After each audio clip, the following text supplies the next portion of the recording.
नमस्कार दोस्तों, सांस्कृतिक संपत्ति चैनल में आप सबका स्वागत है।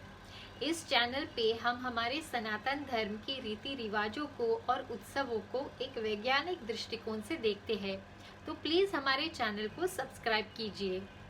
फाल्गुन महीने के पूर्णिमा को होली मनाई जाती है। इस त्योहार में रंगों का खास महत्व है और इस त्योहार का दूसरा नाम है धूलिवंदन। इस धूलिवंदन नाम का जो कारण है, ये होलिका दहन से जुड़ा है। तो चलिए इसका इतिहास समझते हैं एक छोटी सी कहानी सुन के। हिरण्यकश्यप नाम का एक राजा हुआ करता था तो वो राजा ही, लेकिन खुद को भगवान से कम नहीं समझता। उसके बेटे का नाम था प्रहलाद और प्रहलाद ये विष्णु भगवान का सच्चा भक्त था। हिरण्यकश्यप को बिल्कुल पसंद नहीं था कि प्रहलाद विष्णु भगवान की भक्ति करे, इसीलिए हिरण्यकश्यप प्रहलाद को बहुत सताता, उसकी परीक्षा लेता।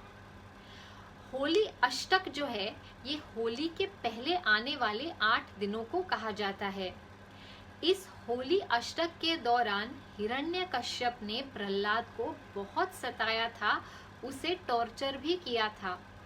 इसीलिए हम आज भी इस होली अष्टक में कोई नया काम शुरू नहीं करते, क्योंकि इस दौरान प्रहलाद को बहुत पीड़ा सहनी पड़ी थी।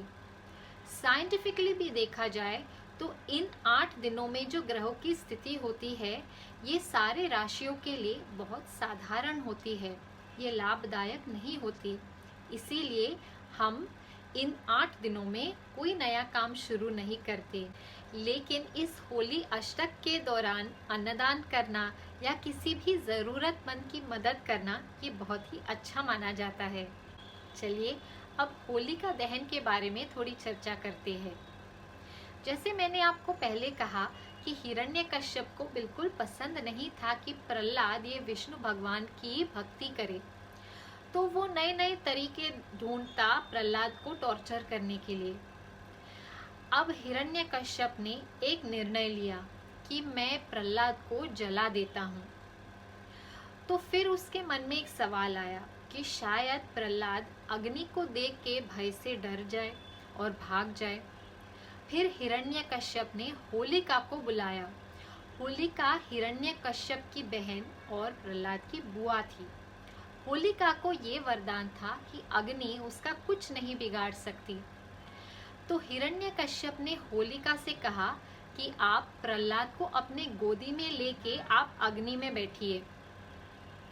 जब पूरे प्रजा में ये बात फैली कि हिरण्यकश्यप प्रहलाद को अग्नि में रख देने वाला है, तो प्रजा बहुत चिंतित हुई। प्रहलाद का स्वभाव बहुत अच्छा था, तो प्रजा के मन में प्रहलाद के लिए बहुत प्रेम और लगाव था। तो प्रजा ने अपने घर में छोटी सी आग लगाकर अग्निदेव से प्रार्थना की कि हे अग्निदेव, प्लीज हमारे प्रहलाद को कुछ मत होने देना, प्लीज उन्हें आप बचाइए। अग्निदेव ने ये देखा, लोगों के मन में प्रहलाद के लिए कितना प्रेम है ये पहचाना। फिर क्या हुआ, होलिका जल के राख हो गई, लेकिन प्रहलाद को कुछ भी नहीं हुआ। कई लोग आज होलिका दहन को एक फेमिनिज्म के दृष्टिकोण से देखते हैं कि ये एक औरत को जला देने का उत्सव है। ऐसा बिल्कुल भी नहीं है। एक्चुअली होलिका दहन जो है, ये प्रहलाद के मन में जो विष्णु भगवान के लिए सच्ची भक्ति है, ये उसका उत्सव है। लोगों के मन में प्रहलाद के लिए जो प्रेम था, ये उस प्रेम का उत्सव है। वैदिक कालों में इस होलिका के लिए गाय का गोबर, अनेक जड़ी बूटियाँ, आम के पेड़ की लकड़ी, ये सब इस्तेमाल किया जाता था। तो जब इस होलिका को प्रज्वलित करके उससे जो धुआं निकलता, इस धुएं से वातावरण को दूषित करने वाले कीटाणु मर जाते। हमारे शरीर में भी जो बैड बैक्टीरिया और वायरस होते हैं, ये भी मर जाते हैं। इसीलिए होलिका की परिक्रमा करने का रिवाज है, ताकि हम इस धुएं का लाभ सबसे ज्यादा वक्त तक ले पाए और हमें सबसे ज्यादा शारीरिक लाभ मिले। इस होलिका में काफ़ी सारी चीज़ें अर्पण करने का रिवाज है। कोई ड्राई फ्रूट्स डालते हैं, कोई नया अनाज, मूंग की साबुत दाल, हल्दी का टुकड़ा, धूप, अनेक फल फूल, सूती धागा। हर परिवार के लिए अलग रिवाज है, लेकिन सबसे इम्पोर्टेंट चीज़ है नारियल। ये नारियल हमारी नेगेटिविटी को अपने तरफ खींच लेता है। तो जब हम इस नारियल को होलिका में अर्पण करते हैं तो हम हमारे जीवन में जो परेशानियां हैं, जो विघ्न है, उन सब को कहते हैं बाय बाय। नारियल हमारी संस्कृति में कितना महत्व रखता है, इसके बारे में हमने अलग से वीडियो बनाया है जहां नारियल के महत्व को विस्तार से समझाया है। उसे ज़रूर देखिए, लिंक नीचे डिस्क्रिप्शन बॉक्स में है। होलिका दहन के दूसरे दिन होलिका की राख या होलिका की धूल अगर हम हमारे ऊपर लगा ले तो हमारे लिए बहुत ही लाभदायक होता है, क्योंकि होलिका में जो जड़ी बूटियों का इस्तेमाल होता है वो बहुत ही औषधीय होता है। और यहीं से ये धूली वंदन का त्योहार या धूली वंदन का रिवाज की शुरुआत हुई। आजकल तो केमिकल कलर का इस्तेमाल होता है जो बहुत ही गलत है, लेकिन वैदिक कालों में यही होलिका की धूल, फिर चंदन का लेप, जड़ी बूटियों का लेप, ये सब इस्तेमाल किया जाता था।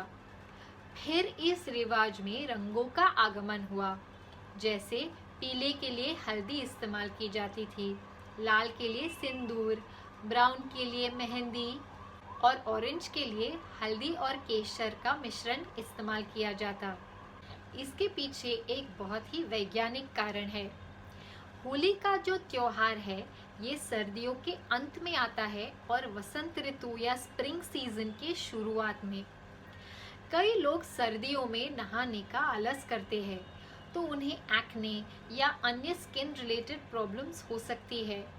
यही कारण है कि ये जो अनेक लेप लगाने का रिवाज है ये रिवाज हुआ करता था। और इस त्योहार में बच्चे बूढ़े सारे लोग बहुत ही उत्साह से, बहुत ही खुशी से इस त्योहार को मनाया करते थे।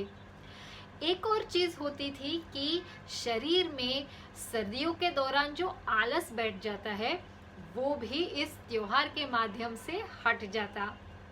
तो आज भी अगर सही तरीके से मनाया जाए तो ये त्योहार बहुत ही साइंटिफिक है। तो आज के इस वीडियो में अगर आप कुछ नया सीखे हैं तो इस वीडियो को अपने दोस्तों के साथ शेयर कीजिए। सनातनी रहिए, खुश रहिए। नमस्कार।